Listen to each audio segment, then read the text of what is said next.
município de Aquismón é um dos 58 municípios em que se divide o estado de São Luís Potosí e onde se localiza a aldeia mágica de Aquismón, uma das mais importantes da região da Huasteca Potosina.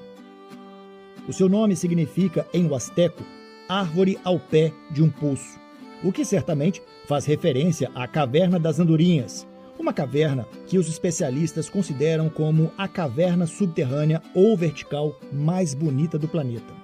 Na Serra de Aquismón situa-se a comunidade Tenec de Tampachal, local de onde provém a história Quinintsan. O idioma huasteco, ou Tenec, é uma língua maia que se fala no norte da costa do Golfo do México, nos estados de São Luís Potosí, Veracruz e Tamaulipas.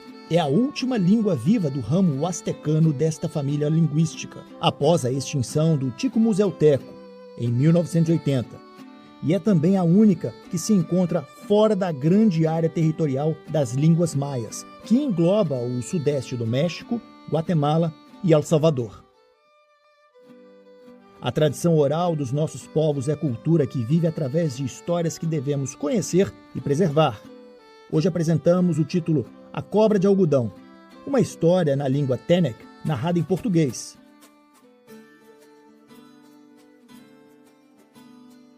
A Cobra de Algodão. Antes dos tempos, quando não existiam cidades na Huasteca de Tamaulipas, Veracruz, Querétaro, Hidalgo, Potosí ou Puebla, quando nenhuma etnia se tinha apoderado ainda do território para o habitar, havia uma infinidade de vegetação, árvores de fruto, como os guaiabas, o tico-zapote, o zapote preto, o zocauite, bem como diferentes animais, como a jaguatirica, o javali, e insetos como formigas, abelhas, escaravelhos, etc. Com todos estes seres vivos, existia um equilíbrio com a mãe natureza. Os 4 pontos cardeais mantinham a comunicação através do vento e dos rios caudalosos, que ao longo do ano refletiam a sua alegria com o ruído das cascatas, porque recebiam as oferendas das chuvas.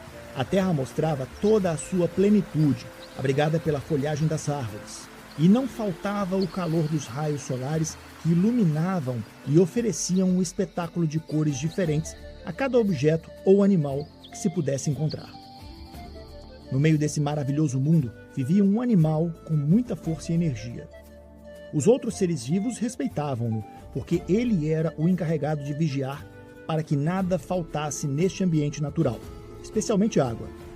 Por isso, rastejava entre as ervas para conhecer a umidade do ambiente e nadava nos rios para saber a temperatura e também para saber se havia falta ou excesso de água. Era uma bela cobra chamada Quinintsan, branca como a espuma do mar, com vários braços de comprimento e tão grossa como a pilastra de uma casa.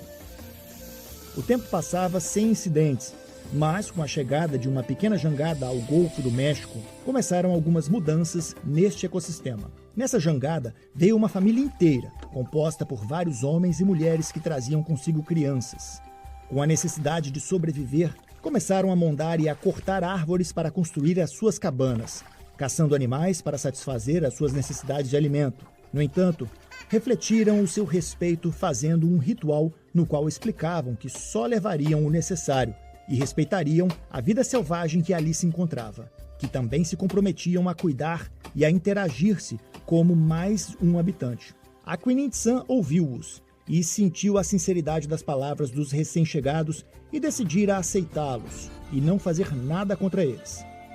Com o passar dos anos e dos séculos, esta família cresceu, criando populações inteiras a quem ensinaram o pedido que tinham feito e o compromisso que tinham assumido de cuidar do ambiente natural.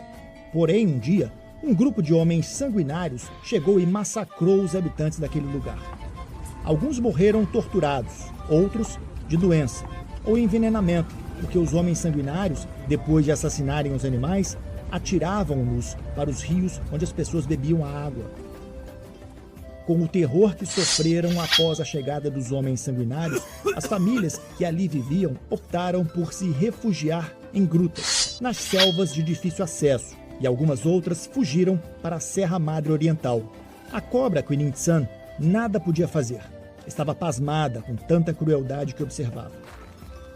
não podia acreditar que houvesse tanta ambição no coração daqueles indivíduos, porque para aquele grupo de humanos não bastava tomar as coisas apenas por necessidade, mas tinham de esmagar todos os seres vivos que encontrassem, mesmo os que mais tarde lhes pudessem ser úteis.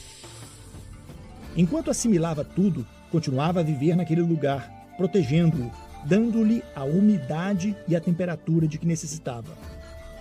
Mas um dia cansou-se e pensou que não podia continuar a servir os novos habitantes, que devia dar-lhes a agonia da seca.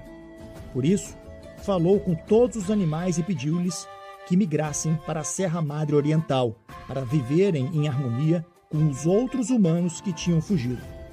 Desde então, a víbora vai passear ao longo dos ribeiros da serra e, quando o faz, começam os trovões e a chuva.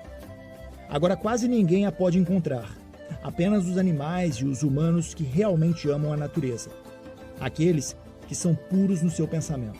A cobra Quinintsan vigia a Serra Madre Oriental e ao pé dela nascem os rios que dão umidade a toda a região huasteca. Esta é uma história escrita pela professora Lisbeth Rodrigues Fernandes.